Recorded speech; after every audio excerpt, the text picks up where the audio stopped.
কৃপণ, সে জান্নাতে এন্ট্রান্সের সুযোগ পাবে না। 9 নম্বর, ঘুষ দাতা এবং ঘুষ গ্রহীতা। যে ঘুষ দেয় সে যদি একান্ত নিরুপায় হয়ে দেয়, এমন কাজ যে কাজ না হলে তার জীবন বাঁচে না, অনেক জটিল প্রয়োজন, এরকম প্রয়োজনে সে যদি ঘুষ দিতে বাধ্য হয়, ঘুষ দেওয়া ছাড়া তার কোনো উপায় না থাকে, তাহলে ওই ব্যক্তিকে মাজুর হিসেবে আল্লাহ তাআলা মাফ করবেন আশা করা যায়। কিন্তু সচরাচর আমরা দেখা যায় আজকাল যেসব ক্ষেত্রে ঘুষ দিয়ে সুবিধা নেই, ওটা না নিলে আমি যে মরে যাবো এরকম না, আমি ইচ্ছা করলে হারামটা নাও করতে পারি।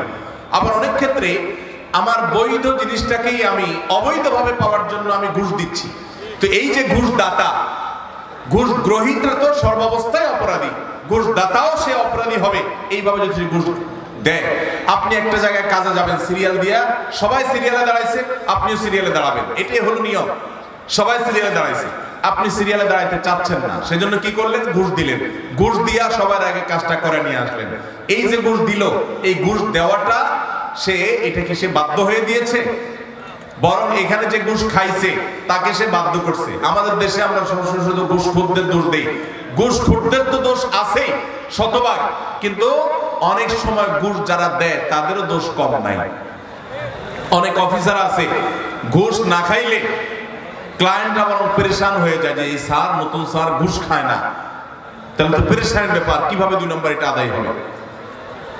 অতএব ভাইরা আমার, ঘুষ দাতা এবং গ্রহীতা, তাবরানী হাদিসে আসছে নবী করিম সাল্লাল্লাহু আলাইহি ওয়াসাল্লাম বলেছেন, আর রাশি ওয়াল মুরতাশি ফিন্নার ফাফিন্নার, ঘুষ দাতা ঘুষ গ্রহীতা উভয় জাহান্নামে যাবে।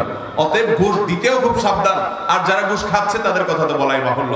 তাহলে জান্নাতে যাওয়ার ক্ষেত্রে এই ঘুষ দেওয়া নেওয়া এটা একটা বড় বাধা, আর জান্নাতি হতে পারবে না, জান্নাতে নো এন্ট্রান্স থাকবে ওই সমস্ত লোকদের যারা এটা করে।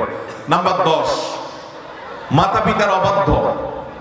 নাম্বার 11, নেশাগ্রস্ত, নেশায় আসক্ত। এই সম্পর্কে নাসাই বর্ণিত হাদিসে আসছে নবী করিম সাল্লাল্লাহু আলাইহি ওয়াসাল্লাম বলেছেন, লা ইয়াদখুলুল জান্নাতা আকুন ওয়ালা মান্নান ওয়ালা মুদমিনু খামরিন।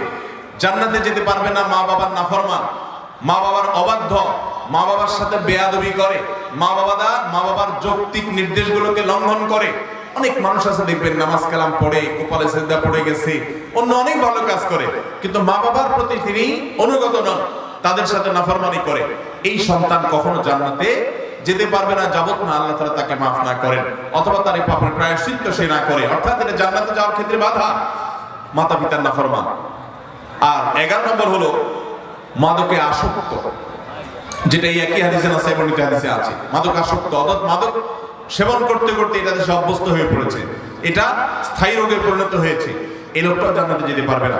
12 নম্বর হলো ওই লোক যার শরীর হারাম দ্বারা গঠিত হয়েছে, যা গোশত, মাংস, রক্ত হারাম খেয়ে, হারাম উপার্জন করে করে এগুলো গঠিত হয়েছে। সেটা সুদের টাকায় হোক, সেটা ঘুষের টাকায় হোক, সেটা চুরির টাকায় হোক, সেটা দুর্নীতির টাকায় হোক, সেটা যেভাবেই হোক না কেন। এই সম্পর্কে মুসনাদে আহমদের হাদিস আছে, নবী করিম সাল্লাল্লাহু আলাইহি ওয়াসাল্লাম বলেছেন, লা ইয়াদখুলুল জান্নাতা জাসাদুন নাবাতা বিস-সুহত। যে শরীর হারাম দ্বারা বৃদ্ধি হয়েছে, হারাম দ্বারা গঠিত হয়েছে, সে শরীর জান্নাতে প্রবেশ করবে না। এটা হলো 12 নম্বর। 13 নম্বর হলো